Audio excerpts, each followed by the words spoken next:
Pero ako lang basahon ang verse 37, ang last verse.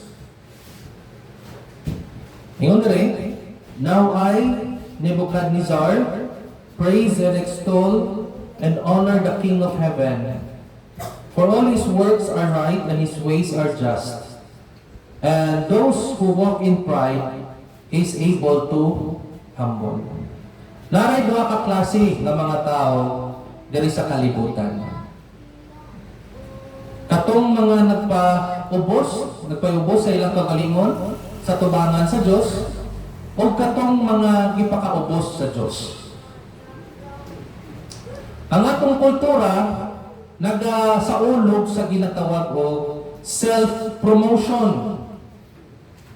Gisultihan kita nga atong iisa o atong i-build up ang atong pangalan.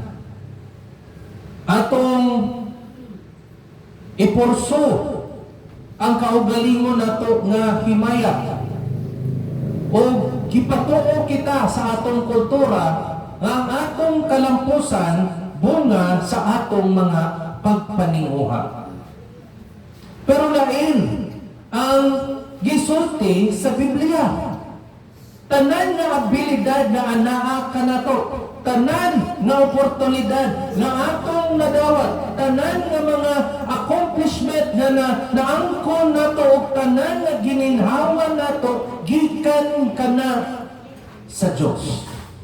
Gikan gasa kana sa soberano nga kamot sa Dios.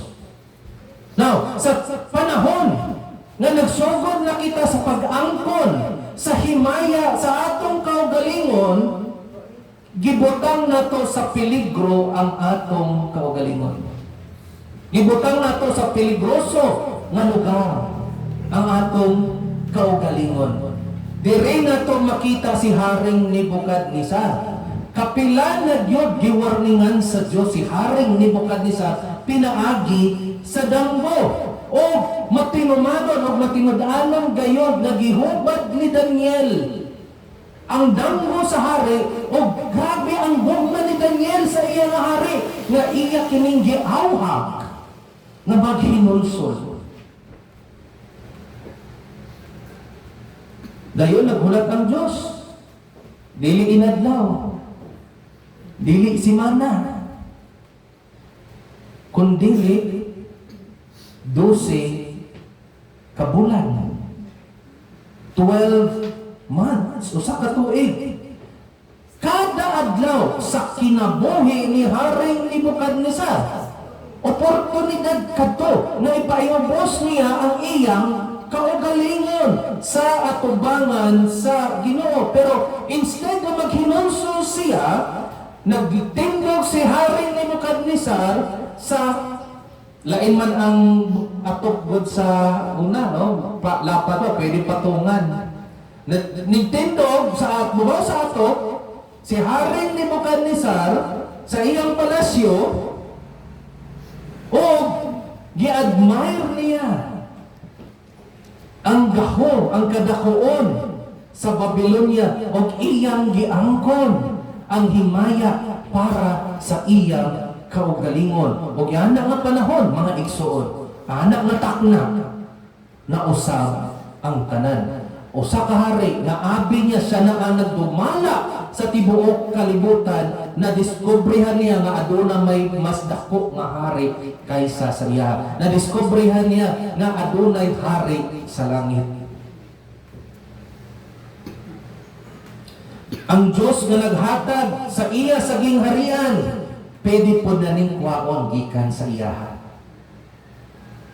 Pero ang nakanindot ani wala natapos o wala mahuman ang istorya sa usa ka paghukom. Nahuman kini sa usa o pinahuman kini sa grasya.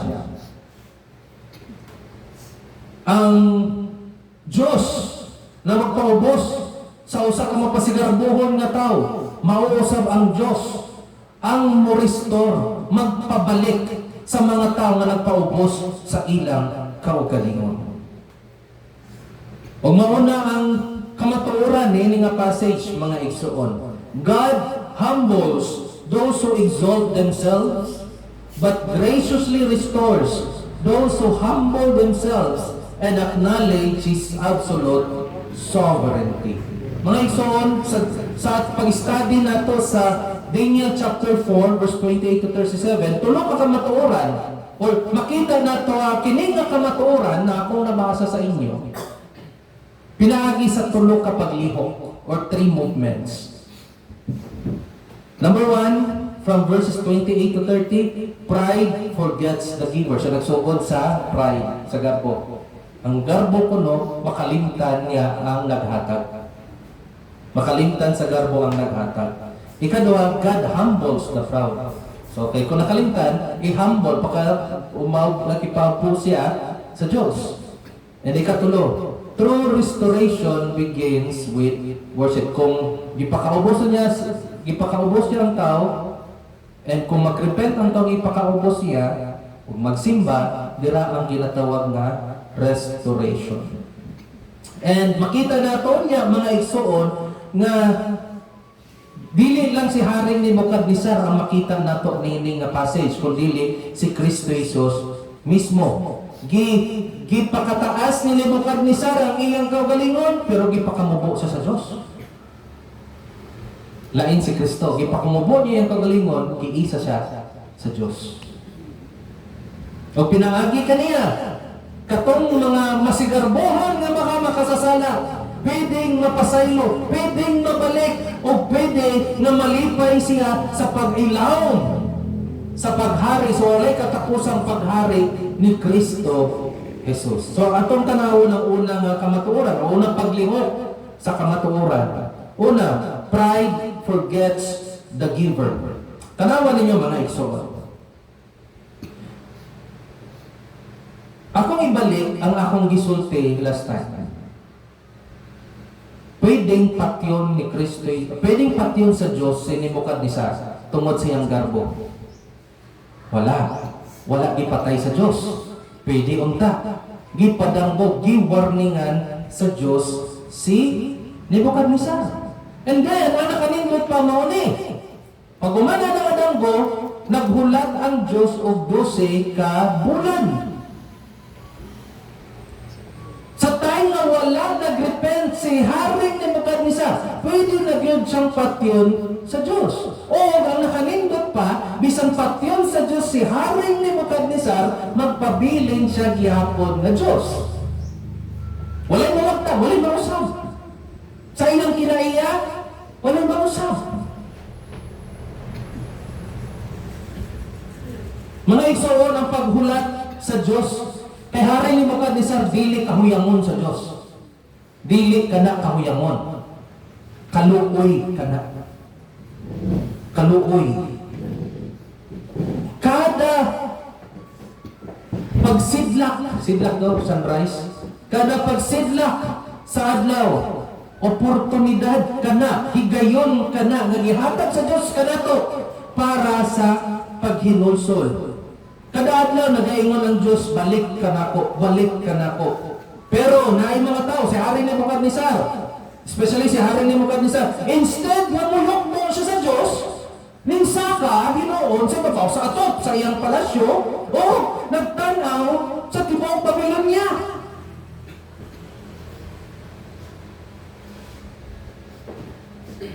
Sa tibuok Babylonia, atong masahon, 28 to 30.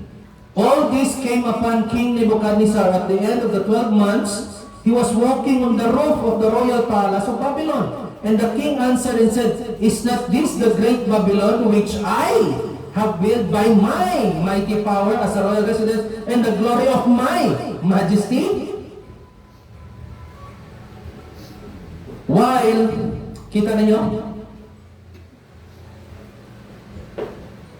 Tanawan ninyo ang mga pulong nga niglagpot ikan sa bakbak ni Haring Nebukadnezar.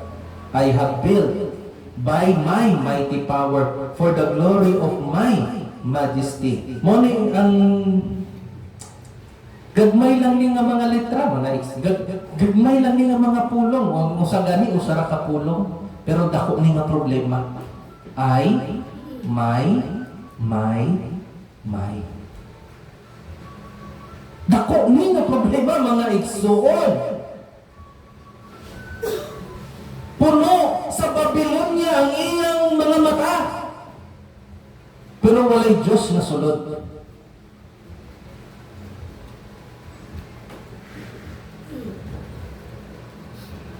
Now, sa dili pa nato kondinahon, si Haring Nebukadnezar, ato sang pangutanon ang atong kaugalingon. Di ba ginahimo pod ni nako? Ginahimo pod ni nako. Ako'y nagtukod aning akong trabaho. Ako'y nagninguha para maangkon ako na akong trabaho. Ako'y naninguha para makakwarta ko. Ako ang padala, ako ang nag-provide sa akong pamilya. Ako ang nakahimo. Even sa mga pastor, even sa mga missionary na yun, tungod ako na ministry. Pero kinsa naghatag sa inyo sa una-una? Kinsa naghatag og kusog kaninyo? Kinsa ang naghatag sa sunod ninyo nga ginindawa? Hoy, gipahinumduman kita sa kasulatan mga igsoon. Sa unang Korinto, 1 Corinthians chapter 4, verse 7, what do you have that you did not receive? Unsay naan ninyo na wala ninyo nadawa?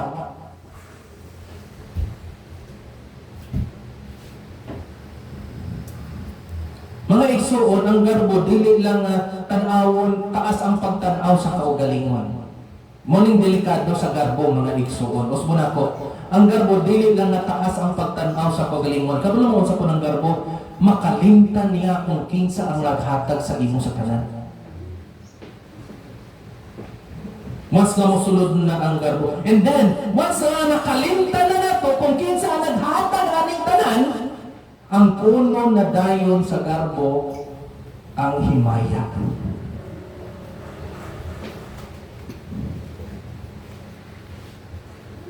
Gi-appreciate ni Nebukadnezar, gi-admire ni Nebukadnezar ang gasa, pero iyang gisalikoy ang Diyos nga naghatag niini.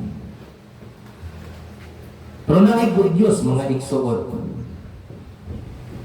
Sa dihang giisa ni Nebukadnezar ang iyang kaugalingon, gipakaubos ni Kristo Jesus ang iyang kaugalingon. Wala ni saka ang hari sa kalangitan sa ibabaw sa palasyo, sa iyang ibabaw sa aton sa iyang palasyo,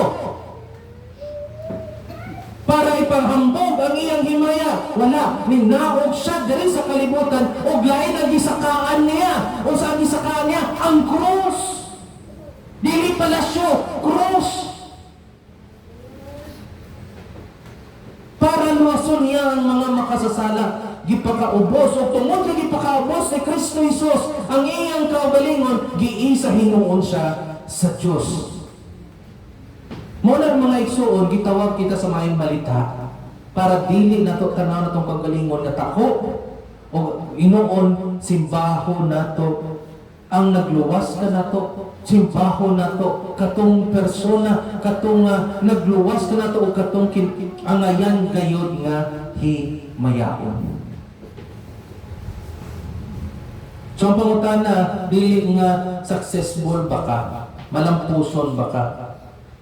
Butang nato, sige, malampuson ka. Pero dili na mao ang pangutana. Ang pangutana mao ni para kay kinsa ang himaya. Para kay kinsa ang himaya. Tungod kay ang kasing-kasing nga nagsulti. Tanawa kung sila kong nahimo. Naa na sa dalan paingon sa kalaglagan. Pero katong kasing-kasing nga naggingon sa Ginoo lang ang himaya, kasabot yun siya sa makayong balita. Nakasabot gayud siya sa makayong balita. Ikaduhang na movement sa kamatuoran nga nabasa na ko ganiha. O sa ganitong kamatuoran, God humbles those who exalt themselves, but graciously restores those who humble themselves and acknowledge His absolute sovereignty. Next movement, God humbles the proud. So proud si, prideful si Nebukadnezar. Unsay gihimo ni hari ni sa Dios kay hari ni Nebukadnezar. Atong basahon ang 31 to 33. While the words were still in the king's mouth, there fell a voice from heaven. O King Nebuchadnezzar, to you is spoken, the kingdom has departed from you, and you shall be driven from among men, and your dwelling shall be with the beasts of the field, and you shall be made to eat grass like an ox, and 7 periods of time shall pass over you until you know that the Most High rules the kingdom of men and gives it to whom He will. Immediately, the word was fulfilled against Nebuchadnezzar. He was driven from among men and ate grass like an ox, and his body was wet with the dew of heaven, till his hair grew as long as eagle's feathers, and his nails were like bird's claw. Sinharing ni Nebukadnezar nahimong susama sa usa ka mabangis nga mananap. Ang kinaon sa sabot. Ang hari nagikahadlukan sa mga kanasuran, nagakurog ang mga kaaway sa pagkabati nila ni anak nga pangalan, nahimong sama sa usa ka mabangis nga mananap, literal.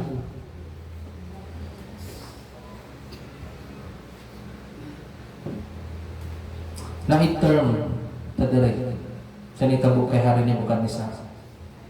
Nabuang.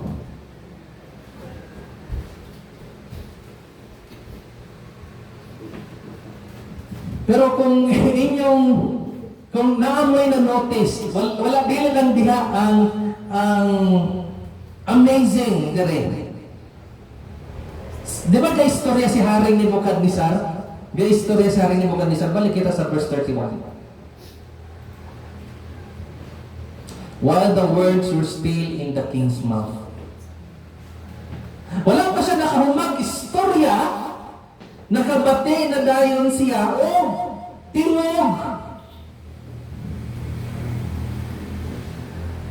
Sa wala pa nahuman, kung sa wala pa nawagtang ang tingog ni Haring Nebukadnezar, ang tingog sa Diyos naglabaw na. Naglabobo na. Pwede na isalikwan ninyo ang mga warning sa Ginoo, pero dili ninyo walay ni bisan usa kanato diri sa kalibutan nga makapahilom sa pulong sa Dios. Ang sa gisulti sa Dios, the kingdom has departed from you. Tanawa, the kingdom has departed from you. Wala nagsulti ang Diyos diri nga, I think, kaon na lang na ako ang gingharingan, gikan mo. No! Wala siya, wala, dili nga, sige, kaon na lang na ako. Wala na ginana ang Diyos. Final ang verdict. Abi sa hari nga dili na siya matandog.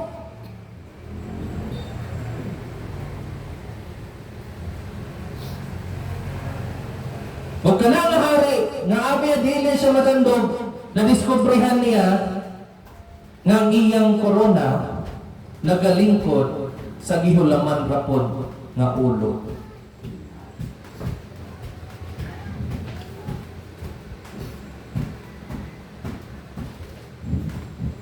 Guess nyo man siya.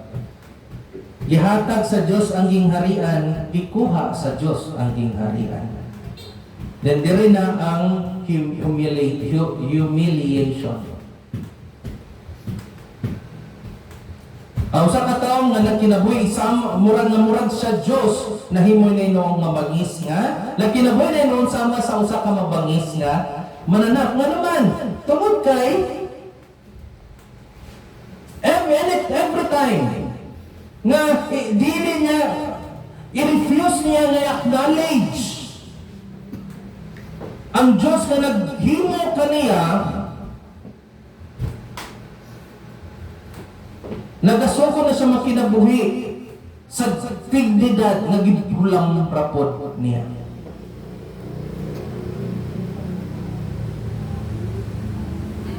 Kabalo ba mo mga iso ng sala wala naga-elevate ka na to, nagapasa ka sa tanong. Never. It dehumanize us. Tanan nga karakter or kinaiya na to isip tao, mawagtang na tungod sa sala. Pero ayaw ninyo i-miss ang purpose sa Diyos. Ang keyword, next verse, palihog. Until you know that the Most High rules the kingdom of men and gives it to whom He will. The keyword is until. Mga igsoon, dili nga nawagtang nagpasensya ang Diyos diri. Gipakita lang gihapon sa Diyos ang iyang kaluoy. Gipakaubos niya si Haring Nebukadnezar para makita ni Haring Nebukadnezar ang kamatuoran. Usahay kwaon sa Diyos ang atong maayong alawas, ang atong bahandi, ang atong reputasyon, ang atong pagsalig sa atong kaugalingon para makatanaw ta sa ibabaw. Diba mo nang ginatudlo sa maayong balita kanato? Unsay angayan para kanato? Paghukom sa Diyos tungod sa atong garbo. Pero usa ka hari sa tanang hari, gipakaubos niya ang iyang kaugalingon para ang kono niya ang kahukmanan na para unta kanato. Siya ang gitratar nga guilty nga kita man unta ang nakasala para maangkon na to ang kapatawaran, ang kapasayuan.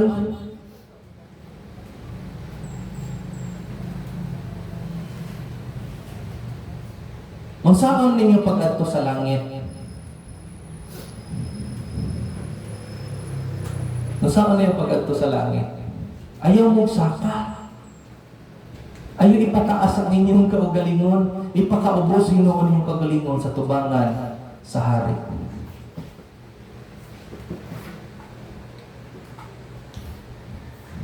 So, ayaw na hulata mga igsoon nga ang Diyos na magpakaubos sa inyo. Yukbo na karon siya nga tubangan. Mas maayo gani nga muluhod mo sa tubangan sa atong manluluwas. Ipaghinulsol mo sa inyong mga sala. O submit ka mo sa iyang disiplina. O sa gingon sa Biblia, God opposes the proud, but He gives grace to the humble. Yan mo ingon mo nga, naluwas ko tungod sa akong paninguha. Ayaw. Pag-amping mo. Ayaw, taon na ninyo sulti.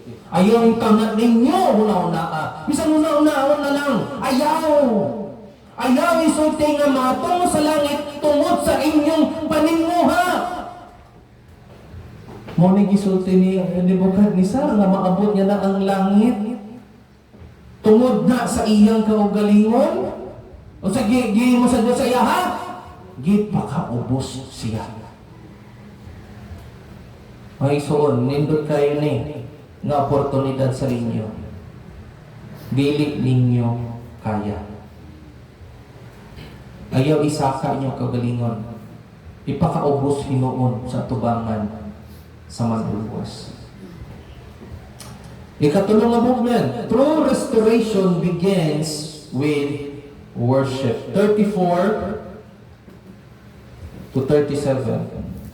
At the end of the days, I, Nebuchadnezzar, lifted my eyes to heaven, and my reason returned to me, and I blessed the Most High and praised and honored Him who lives forever. For His dominion is an everlasting dominion, and His kingdom endures from generation to generation. All the inhabitants of the earth are accounted as nothing, and He does according to His will among the hosts of heaven and among the inhabitants of the earth. And none can stay His hand or say to Him, "What have you done?"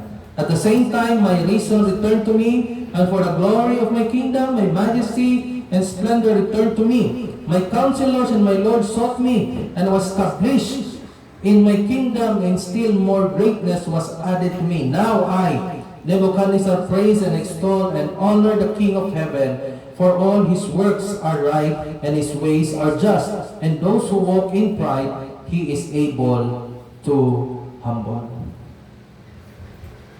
7 periods. Pag grabe nga kaulaw, nga tubang for 7 periods. Nausap ang tanan sa usalakay statement. I lifted my eyes to heaven. Verse 34. I lifted my eyes to heaven. Nausap diri tanan. Kamu na kung ano, manay nahitabo kay Haring Nebuchadnezzar. Nagtanaw siya sa ubos. Di ba nisaka siya? Sa babaw sa ato, sa iyang palasyo. Nagtanaw siya sa ubos. Tanaw siya sa iyang gingarian. No, gingarian ang giyatag sa Diyos sa iyaha. Babylonia, nagtanaw siya sa ubos. Panindot. Great kaayo. Ang gitukod na ako ngaging harian. Ako ang naninguha ani. Ako ang nagtukod nini. Bukok siya. O tungod ato sa inahitabo, gipaka ubos siya sa Diyos. Gipaka ubos sa Diyos. Kinaon niya sa sagbot. Duko gihapon. 7 periods nga kaulam, nagduko lang siya. Ang pride niya, nagduko siya kay tanaw niya ang iyang hingarian. Then sa pagkaulam niya, duko lang siya gihapon. Pero diri na usap sa dihang ni tanaw siya sa langit. Nausap ang tanan. Wala na siya nagduko. Kundi kitanaw niya ang langit. I-acknowledge niya nga adunay mas labaw pa sa iya. Nawagtang na ang gisulti niya nga may power, may glory, may majesty. O sa nagisulti niya, His dominion, His kingdom, His glory. Mao na ang repentance, mga igsoon. Dili lang nga marabog nagguol ka lang sa imong sala. Ang repentance dili lang nga nangaypagpasaylo tungod kay naanay konsekwensya ang gihimo nimo nga sala. Dili na mao ang repentance, mga igsoon. Gikan sa akong himaya, sa akong gahom, sa akong kalambungan. Wala na. His dominion, His kingdom, His glory na usab tanan. Itanaw lang siya sa langit, usab tanan. Natanaw lang siya sa Ginoo nga mas labaw pa niya. O sa gisugi mo sa Diyos, kay giilisan man, gisimba ni Haring Nebuchadnezzar, sama sa nasulti na ko sa una, nga kung kinsa tong mupuli sa Diyos, maunang imong Diyos. Ang nimpuli nga Diyos kay Haring Nebuchadnezzar, ang iyang kaugalingon. Ang iyang kaugalingon. Nagtukod gani sa estatwa, iya tong mahi para simbahon siya. O gisimba niya kagalingon. Pero ang repentance mauni. Instead na gisimba na niya iyang kagalingon, gisimba niya na ang Diyos. So ang sige mo sa Diyos, gibalik siya. Ang iyang pangisip, nabalik. Maayong pangisip, nagbalik. Ang iyang ngingarian, nagbalik. Ang dungog na balik. Tanawan ninyo ang order. Wala ko sa gibutang sa trono na wala pa yung saktong pangisip. Sakto? Gibalik ko sa Diyos ay ang saktong pangisip. Dahil sa dihang na yung saktong pangisip, gibalik sa iya ang gingarian. O ang dungog gibalik na dayon sa iya. Pero kinsa ang nagbalik? Ang Diyos. Iyang mana gihapon. Iyahan mana gihapon. Tanawan ninyo, dili interesado ang Diyos nga hatagan sa baghong gingharian. Si Hari Nebukadnezar, dili interesado ang Dios nga tagaan sa baghong gingharian. Interesado siyang tagaan og bag-ong kasing-kasing.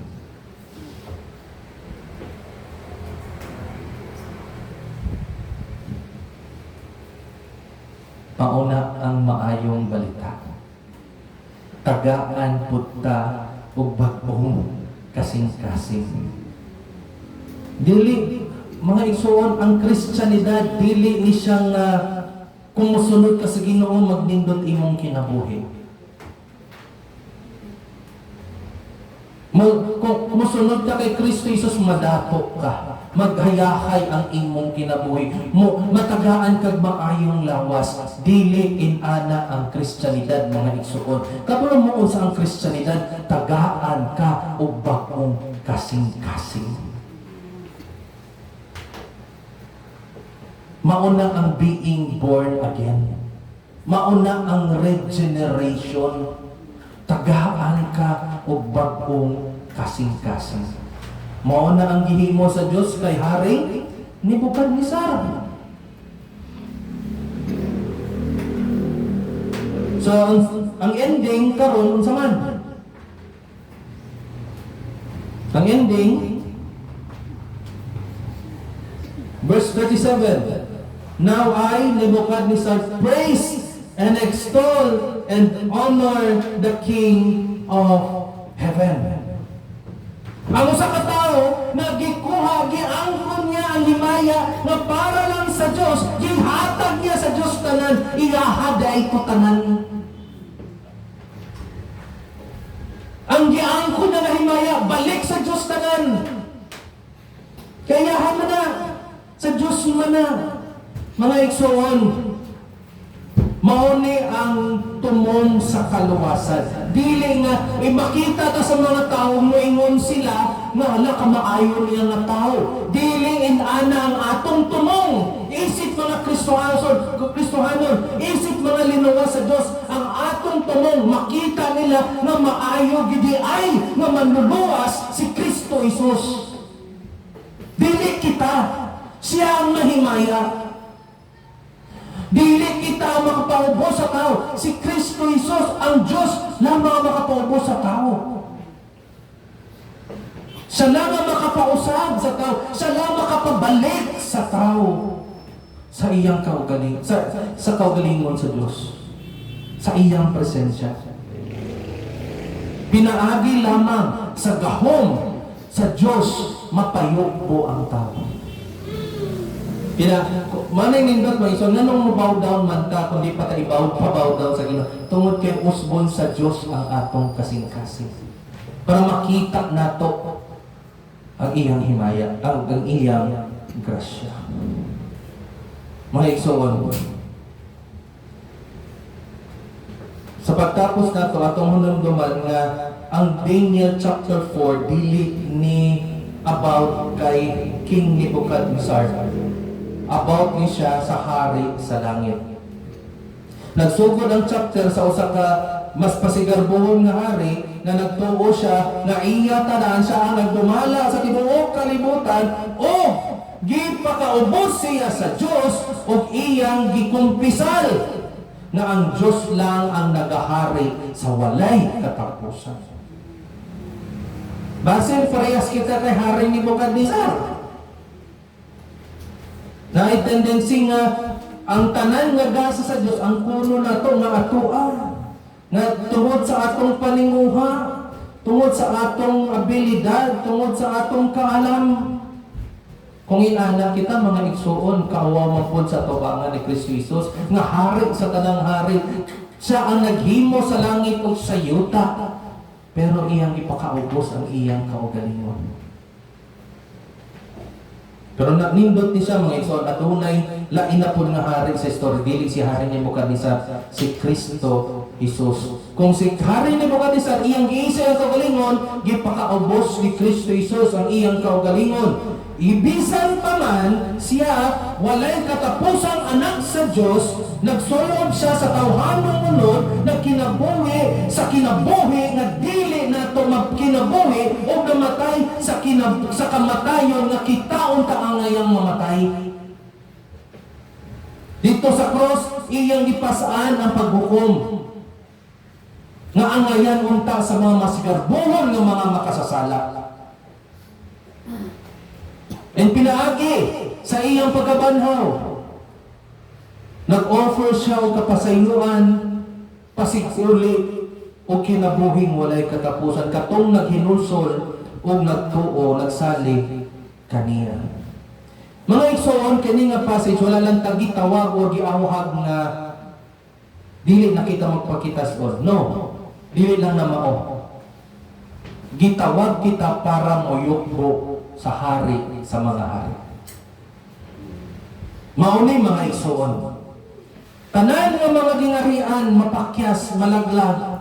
Tanan nga mga trono makupog lamang. Ug tanan nga mga tuhod muluhod at tubangan ni Kristo Jesus. Ang pangutana karon, sa kalipay muluhod ka ba sa iyang tubangan o sa kahadlok panudhon ka sa Diyos?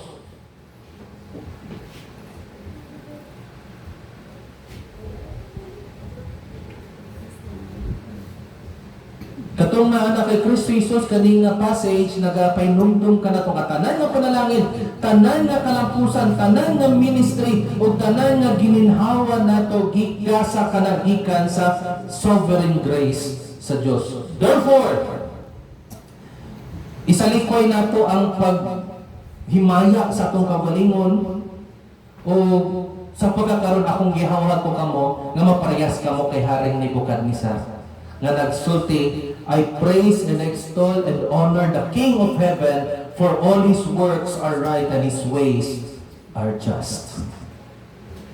Unta na matong kinabuhi mapakita kung unsay gisulat diri sa Daniel chapter 4. Heaven rules, Christ is King, ang Diyos lang ang angayan sa tanang himaya. Soli Deo Gloria. Salamat Ginoo sa mensahe nga nabatian namo. Pray o God nga kani magpabilin sa mga nagkasing-kasing kanimong giampo pinag-isa ngalan ni Kristo Jesus. Amen.